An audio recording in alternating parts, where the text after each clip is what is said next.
in every competition, there are different sets of rules. So take for example in Singapore, the National Quranic competition, the reciter will be given duration of 10 minutes to recite. Okay, so before that, each reciter will be given specific verse. So for example, you are supposed to read Surah Ali Imran verse 101, for example. So we are given specific verse to read one day in advance so that we can plan the recitation and we can plan the melodies and practice it for one day. Within these 10 minutes given duration, the reciter has to read at least 4 different maqam Wow. with 3 different voice range. So what I mean by the voice range is, for example, the low range, which we call it in our region koror. So how does it sound like? It sounds like this. أعوذ بالله من الشيطان الرجيم. So the low voice is also part of the requirement in the competition. Okay, and then we also have the medium range, which we call it nawa, the nawa voice. The voice is actually similar to our talking voice. So for example, أعوذ بالله من الشيطان الرجيم. So it's our normal talking voice. And then we also have another requirement which we have to hit the high range, which we call it jawab. So for example, نحن أولياؤكم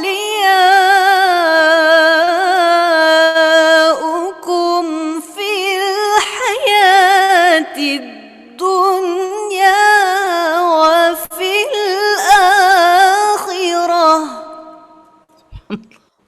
So that is the high range that we are supposed to do in the competition. So at least 3. Actually, there's another one which we call it Jawabul Jawab, that is high range, which higher than the higher range, that can give the bonus mark for the reciter. Wow, mashallah. It's so interesting to hear about the insider's Fascinating. perspective. A lot of us don't even know about anything to do with the Quran competitions. It's just not an experience that we have in the same way here at all. So I mean, it's wonderful to hear about it. Tell us more about your journey, Ustaza. All right. So going for the international competition as a representative of my country. So what happened is that each country actually has their own competition. So the one at the top 3 will be sent out to represent the country. So take for example, I represented my country when I get first placing in Singapore. Because Singapore don't have a lot of choices, we only focus on the international competition in Malaysia. So normally only the first or the second will be representing. As for Indonesia and other country, normally they will send the first winner to Iran, for example, and then the second winner to the international competition in Malaysia, and then the third winner to another competition. So they make use of all the representative, all the winners to have chance. All right. So going back to the competition. When I represent my country, I never put any aim except for one, which is to recite the Quran in my calmest state for people to listen and appreciate the meaning of the verse. And that's that, nothing more. Results are never in my concern, because when we think about results, we are thinking too much, and then we will think about the possibilities of this, and we will be afraid to make mistakes, and that will actually disturb our focus when we are reading. So that apart, to prepare myself for recitation and to be able to read in my calmer state, actually I also need to make sure that my physical, I am physically fit. Have to make sure that I am physically fit. So as such, I need to take care of my voice by limiting myself from consuming food or drink that may disrupt the quality of my voice.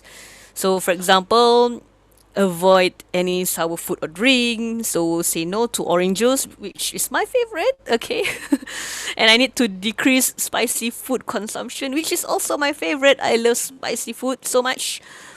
And I also have to avoid icy drinks because the icy drinks will actually interrupt our voice when we want to do the the fast movement when we are reading. So apart from that, additionally, I also consume food and drink that helps to moisten my throat. And that will be like maybe drink a lot of water and maybe put some essential oil in the room. And then sometimes I drink maybe like, bird nest drink. Bird nest Yeah. tea. Oh. Yes. Ah, It is actually very popular amazing. here. The bird's nest is actually quite popular and it is sold in normal shop. So I do buy and drinks to help moisten my throat. I also drink chamomile tea. Okay. Chamomile tea also helps to moisturize my throat or anyone's throat. So MashaAllah. There you go. There's a lot of tips, Ustadha, that you're giving yes. everyone today, Yeah. mashallah. So apart from that, that is physical preparation. So apart from that, when I receive a set of verse for me to recite, straight away I will open up tafsir to understand the tafsir of the verse, the meaning of it, the asbabun nuzul, everything. This actually allows me to further understand the verse that I need to recite and helps me to choose the melodies wisely. And ultimately, the most important thing when I prepare for competition, I treat each of competition as a learning experience for me to improve myself from one competition to the next one. MashaAllah. So for example, at the end of competition, I will always ask myself whether I get any placing or I don't get any placing. I will always ask myself, so what did I go wrong? Where did I go wrong? How can I improve from here? And then from there, I will find a way. There's one time that I actually stuck. Okay, I actually stuck and I didn't manage to know how to go further. And that was the year that I didn't able to get that was the year that actually my friend, Singaporean, my friend able to get first place, and I was like, wow, her recitation is so amazing. And then I asked myself, why can't I read like her? There's something that I am lacking of. And then from her, I asked on how to further improve myself. So it is important to actually treat every competition a learning experience, like a learning journey for us, so that we can continue to improve. Yeah. So the result is not my concern. What I'm really hearing as well is such a kind of Islamic ethos that is about the adab of learning, and that is kind of not outcome and results based. Is actually competitively friendly. It's not competitive Nice. only, That's or it's not beautiful. friendly only. It is both. Competitively friendly because competitive is every reciter or every participant wants to perform our best to be successful alongside with other participants. Sometimes when we are waiting for our turns, okay, because each reciter has their own slot to read. So, for example, we are in the waiting room, and then the other reciter was reading, and then she was stuck, for example, and we have an open discussion like, yeah, how do you think can I improve my reading in this verse? And then we will exchange our feedbacks. Maybe you want to go up at this word because it Oh, is mashallah. the word Allah, for example. We want to go up because Allah is up and not down, for example. That kind of discussion we have right before the competition or right before the reciter's turn. So we want the reciters to read in their best performance as we can. And whatever the result is, we believe that Allah is the best planner and He has planned for us whatever we will get. MashaAllah. That's so beautiful.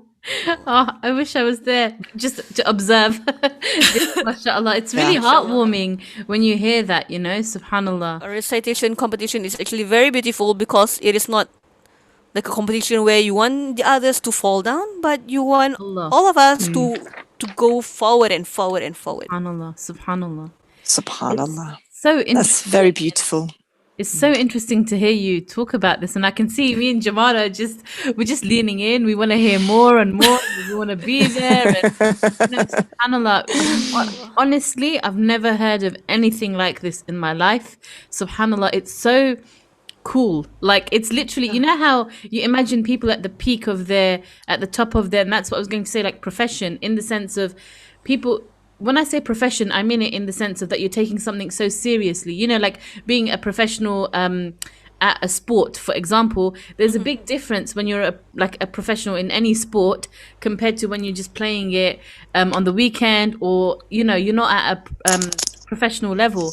And subhanallah, the way you describe it's like hearing about professional Qur'an reciters, and they're at the games, Absolutely. Olympics, the Qur'an Olympics, and it's like, Allah, it's just imagining it. Subhanallah, I can't even imagine what it must, the sense of being there. You're talking about an experience of encouragement and unity and beauty that inshallah is so pleasing to Allah, and it's a completely different approach that I